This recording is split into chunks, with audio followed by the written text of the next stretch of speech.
Right, hello folks.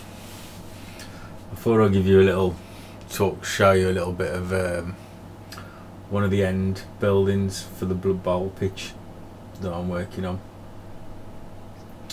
As you can see, it's quite a big one, quite a big piece. It's not finished yet.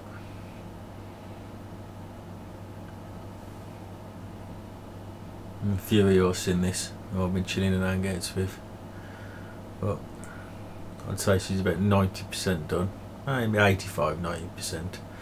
All these sections have got to be cut out and I've watling and daubing just inserted. All the plaster areas, all the woodwork needs blacking up.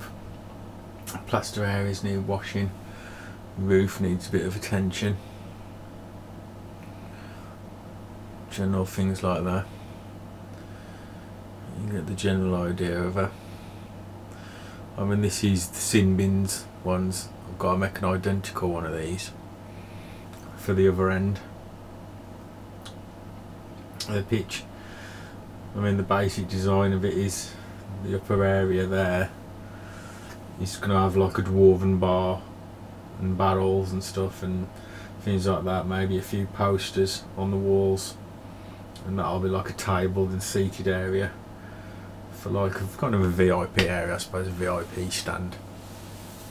But these areas, I mean, you can't see very well on the picture because it's a bit dark in there, like I've got nothing to light it up with.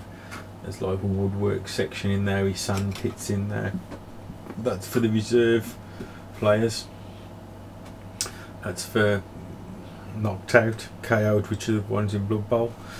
And that's for the dead and injured. And then this whole thing is designed so that the pitch sits under there, which is like a 33mm rise, which the pitch is going to be on a thick base. The actual pitch, so it should sit flush or near as much with that there. So that'll be like walking straight out onto the pitch. When I've chewed, panelled and like wattle and daub the insides of the bar area, all inside there. And then I've done a bellboard, slots in and out. Still need to finish the things on the top a little bit, paint them up, because I've inserted some plastic tubing in there so it can be taken in and out for storage, and that can just be slid inside, so it's not going to break in transit as well. This bugger's got to do a fair bit of a journey. It's got to go from my house to Canada and then Canada to Germany, so it's a pretty much good stint. I mean, once it's on a raised area, I'll be able to calculate the proper size for the stairs and build a set of stairs to go there. Still got to be a few more bits of timber put on there to support a little bit of fillering in some sections, and there there'll be some signage. There'll be like reserves in German, KO. I'm just going to do a skull and crossbones on there. I've used some of the traditional sort of sponsor things that you can find on the internet for the signage and for the billboards and stuff. And another spin, and I'll take the camera off and give you a little closer look. But I mean, she's getting there. I mean, this time I decided to do, if you've been watching the videos, on the other one I decided to do a much more of a laft roof, but I thought on this area, seeing as it was VIP, we give it a more substantial roof. Bear with the wobbly camera now, and give it a more substantial roof than the previous. Sorry about that. Let's get it to focus a bit.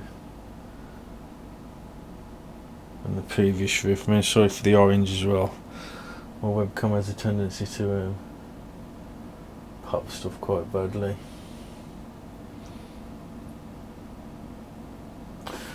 So I don't think she's going to focus up that close. Me and see. You can see a bit more there, but it's much more substantial planking. Still needs to be finished off a bit more on the roof. So I've done it so, like say, some of the sheets have been salvaged and taken off, and some of them are a bit falling. I will do more weathering on this, but I'm not really aiming for 100% realistic look. I'm kind of going a bit more fantasy. As you can see, I don't know if you can see in there, in the bar area, like the walled plaster sections and stuff. A little bird's eye view of what it'll look like if you was having a beer in there. I'm not sure you can see in there, or you see the little sort of benches, and I'll put in there for the substitutes. And in that one, little steps down to a sand interior.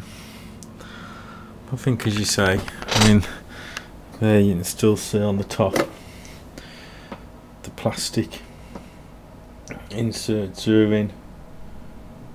Needs painting out still to stop wear and tear on the timber frame that are drilled in. Oh, I'm going to put you back on there now, stop making you all seasick. But as you can see, that's where she's at the moment.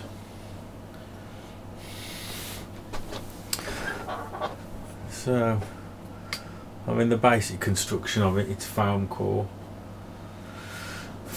shell. All this is timber. And build as much, it's a bit stronger. I do all the framing in proper timber. The interior walls there are blue styrene foam, which I've used to pack out and build up.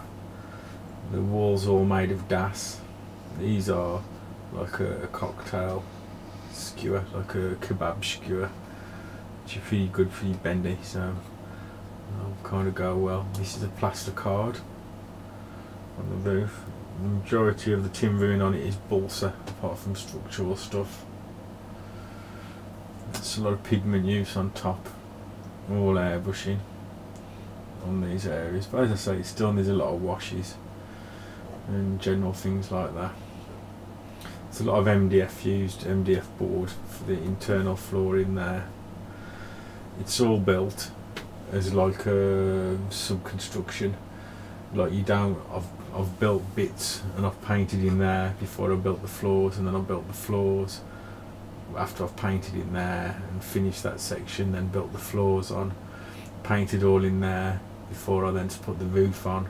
So you've got to build it and paint in stages. You can't build the whole thing and paint it as one. You'd never get it to the level of finish that you want, like. But so sub-construction is the best way to do these kind of things. Build and paint as you go. Don't try and do all the building and then paint. You're never going to do it like that.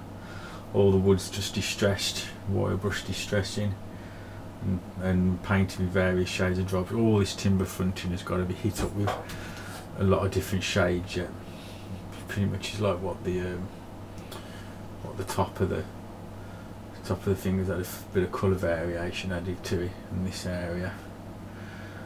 But the sign's printed out on glossy paper, varnished over, and it's just distressed and washed out and sanded down a bit to give it a bit of a realistic, more realistic weathered look. But anyway, that's basically a little update on the Simbins 1 part of the Blood Bowl pitch, and I'll do some more updates when I get a chance. So take care folks, and speak to you soon.